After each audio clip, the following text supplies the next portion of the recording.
Hey everybody, welcome back to Prescription Bourbon. I'm DMC from Louisville, Kentucky. Today we're going to be doing a head-to-head challenge of two of the OG Barrel Proof Bourbons.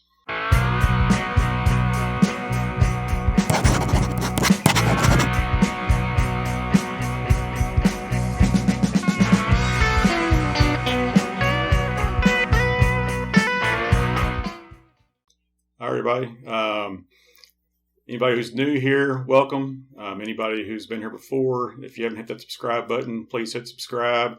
Really appreciate your feedback. Appreciate your support. So today we're going to be talking about Booker's Bourbon from Jim Beam Distillery and Rare Breed Bourbon from Wild Turkey Distillery.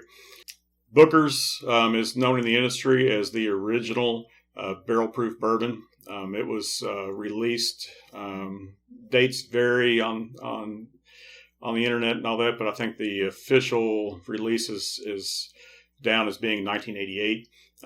Booker No, previous master distiller at Jim Beam, had a habit of stealing some of the sweet spot barrels out of the rick houses and bottling that and giving that to his friends and family, or it was definitely special releases that he gave out. He was doing that as far back as the late 70s, 78, 79. There are actual Booker releases that are documented as being in the early 80s and all that, but those were generally not available to the general public. So the 1988 is the first official release. I think the initial offering only had about 1,000 bottles, so.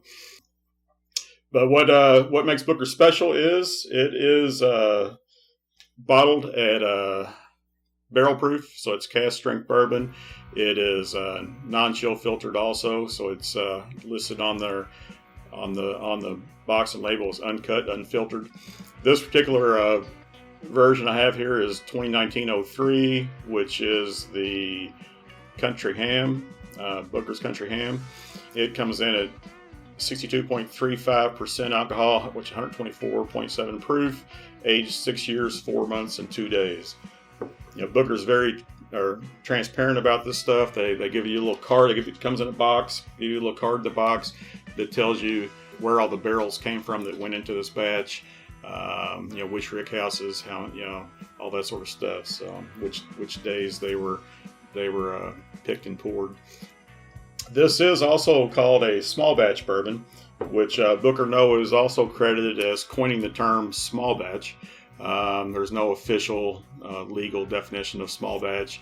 Some distilleries make batches, of 5 to 10 barrels, and that's small batches. Some of the bigger distilleries might be using 100 barrels or more in small batches. But it definitely is this is considered small batch.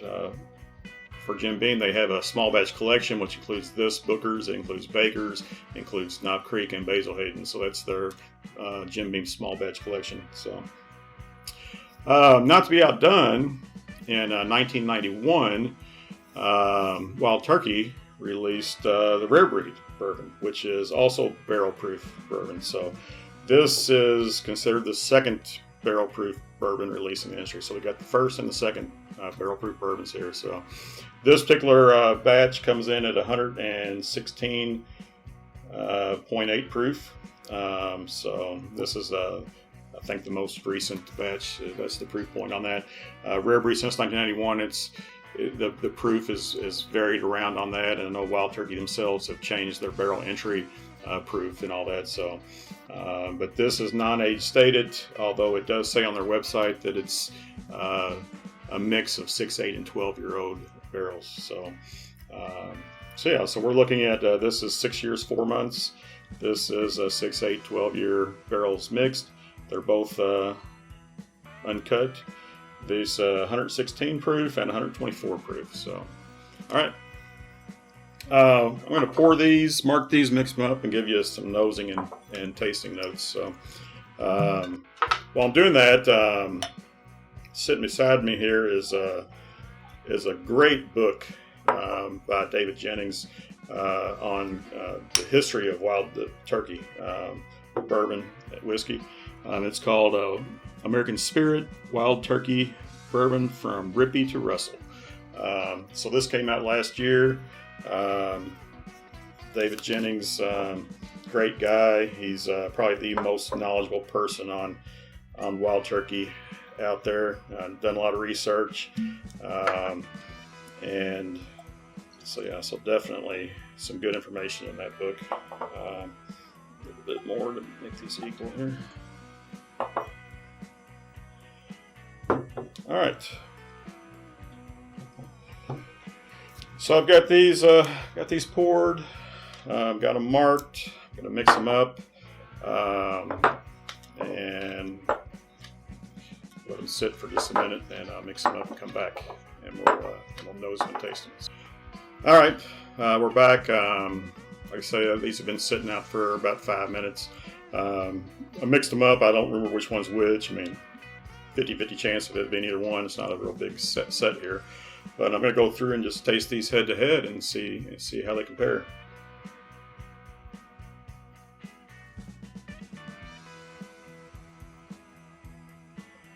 So that one I've got the caramel vanillas. Just a whiff of ethanol on that. It doesn't smell super high proof. I mean, you can smell the proof on it, but it doesn't smell hot.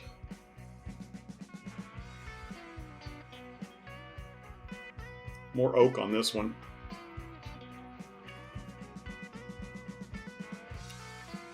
Actually, a little bit more ethanol on this one. Also, I do get the caramels on that one also. So, you know, both of them, you know, classic bourbon aromas. They both smell good, both very similar to each other. So we'll go in and give this one a taste.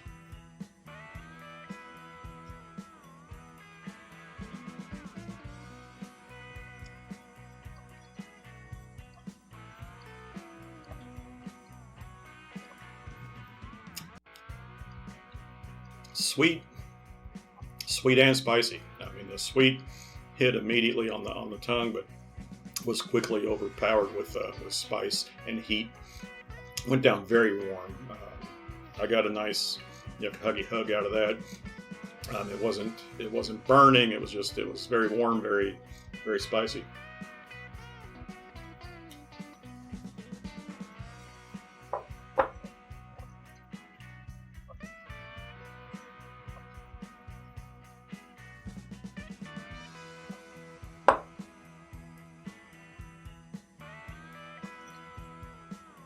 Yeah, you can taste the vanillas and caramels on that.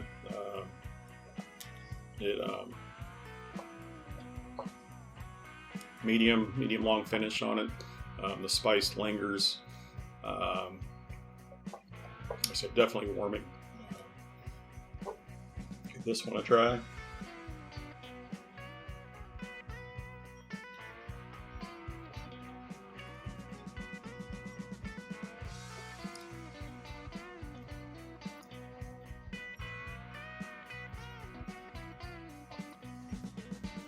That one was sweet also on the initial taste. A little drying, you know, a little tannic on the tongue. I think that's that oak, a little bit oak flavor there, but it definitely had the spice and the warmth going down also. Probably not quite as warming as the first one.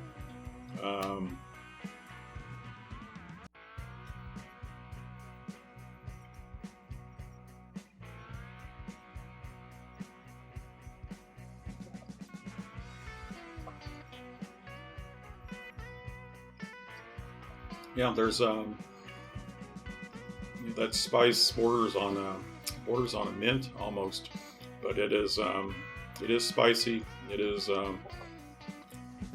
warm, but I believe this one is warmer.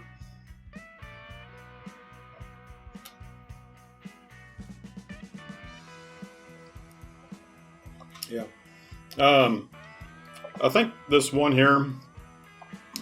If we call this one A, this one had a longer finish, had a more well-rounded taste and just overall mouth experience there.